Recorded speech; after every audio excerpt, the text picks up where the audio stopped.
Salut à tous et bienvenue sur notre chaîne. Aujourd'hui, nous allons explorer Debian, un système d'exploitation libre et open source, apprécié pour sa stabilité et sa sécurité. Si vous êtes intéressé par Linux ou cherchez une alternative robuste à votre OS actuel, vous êtes au bon endroit. Restez avec nous pour découvrir les secrets de Debian, comment l'installer et pourquoi il est le préféré de tant d'utilisateurs. On va retrouver trois versions de Debian. La version stable, c'est la version de production. Sécurité et stabilité sont les maîtres mots. La version test contient des paquets qui sont en cours de test. Et ça sera juste la version avant de passer en version stable. Après, on a la version instable. C'est une version qui est en développement continu en permanence. Très bien pour un PC de bureau. Je vous le déconseille fortement pour une installation serveur. L'objectif de ce pas à pas est d'installer la version minimum pour que vous puissiez vous amuser avec ce système d'exploitation et le découvrir. Donc, on va se rendre sur le site de Debian et on va lancer le téléchargement. Allez, on est parti sur l'installation donc de la machine. On va choisir tout de suite à l'arrivée donc la version install ou graphique install. C'est ce que vous choisissez pour si vous avez un mode graphique. Visuellement, c'est un peu plus joli que le mode install.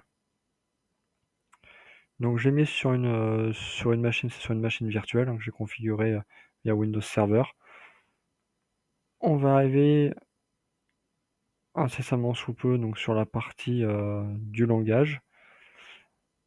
Donc on choisit, moi j'ai choisi et j'ai sélectionné avec le bouton entrée, comme quoi je valide mon choix.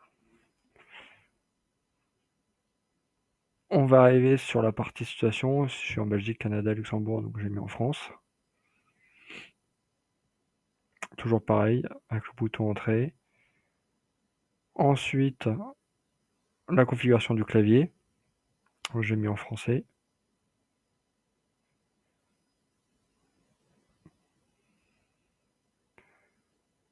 Donc après, on attaque la partie configuration réseau. Donc je suis sur une box. Le DHCP est en mode automatique. Donc ça le détecte et ça le crée tout seul. Ensuite, le nom de ce système sur la partie réseau. Donc vous rentrez votre nom de la machine.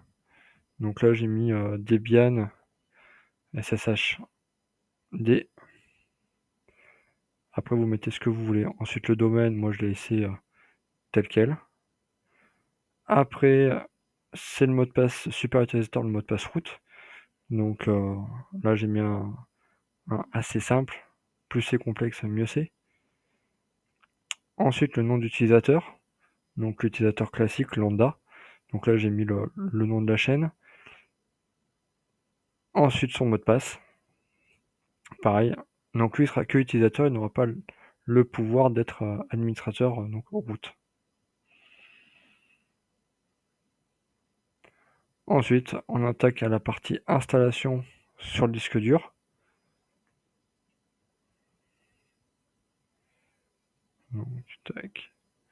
Donc moi je fais quelque chose de simple, assister, toute la partition, et on est parti.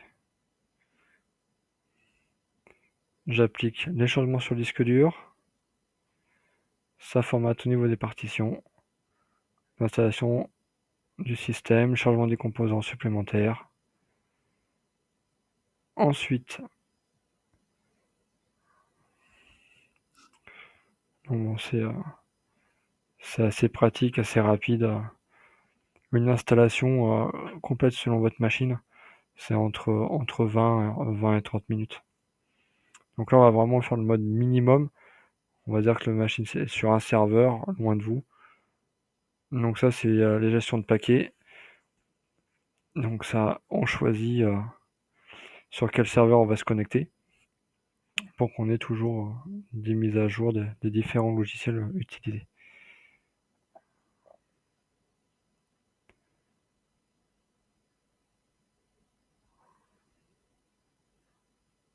Donc là, on arrive sur la sélection des logiciels de base. Donc moi, j'ai supprimé l'environnement de bureau Debian. Donc il n'y aura pas d'interface graphique. Si on veut, on clique sur environnement de bureau et après on choisit son interface. Je configure un serveur SSH pour y accéder à distance depuis mon PC. Comme ça, on verra par la suite l'installation d'un nouvel utilisateur, comment se connecter en mode route, installer un serveur web et d'autres services associés à Debian. Ensuite, ça configure le programme de démarrage.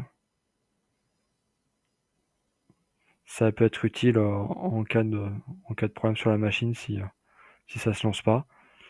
Donc oui, on va l'installer sur le disque principal.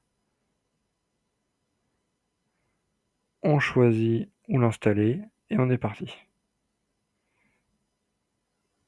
Installation assez simple, rapide, rien de bien méchant pour cette première vidéo d'installation sur Debian. Donc là, fin d'installation.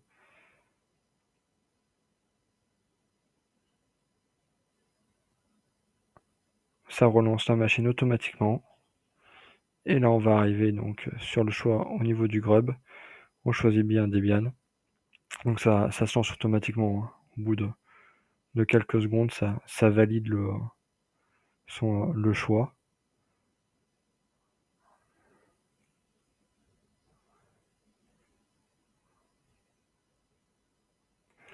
On arrive sur ça. On va taper notre utilisateur qu'on avait rentré, c'était tutos, son mot de passe qui ne s'affiche pas pour des raisons de sécurité, donc c'est normal. Et nous voilà sur la partie utilisateur de Debian en ligne de commande. Et voici donc pour la fin de la vidéo. Je vous remercie donc de l'avoir suivi et à bientôt.